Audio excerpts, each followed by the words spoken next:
কখনো কখনো সমস্যা মানুষটা নয়, সমস্যা হলো তুমি বারবার তাকে সুযোগ দিচ্ছ তোমাকে কষ্ট দেওয়ার।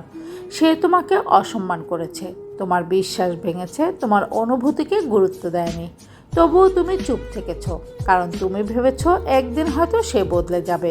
কিন্তু জীবনের একটা কঠিন সত্য হলো, মানুষ তোমার সাথে ঠিক ততটাই খারাপ ব্যবহার করবে যতটা তুমি সহ্য করতে রাজি আছো। যেদিন তুমি নিজের মূল্য বুঝতে শিখবে, সেদিন থেকে মানুষও তোমার মূল্য বুঝতে শুরু করবে। মনে রেখো, ক্ষমা করা মহৎ, কিন্তু বারবার একই আঘাত সহ্য করা মহত্ব নয়। নিজের জন্য সীমারেখা তৈরি করো। সবাইকে খুশি রাখতে গিয়ে নিজেকে হারিয়ে ফেলো না, কারণ আত্মসম্মান হারিয়ে যে সম্পর্ক টিকে থাকে সেটা সম্পর্ক নয়, সেটা শুধু কষ্টের অভ্যাস। আজ নিজেকে একটা প্রশ্ন করো, তুমি কি এমন কিছু সহ্য করে যাচ্ছ যার বিরুদ্ধে অনেক আগেই দাঁড়ানো উচিত ছিল? নিজের মূল্য বোঝো। যারা সত্যি তোমাকে সম্মান করে তারা কখনো তোমার আত্মসম্মানের মূল্য কমাবে না।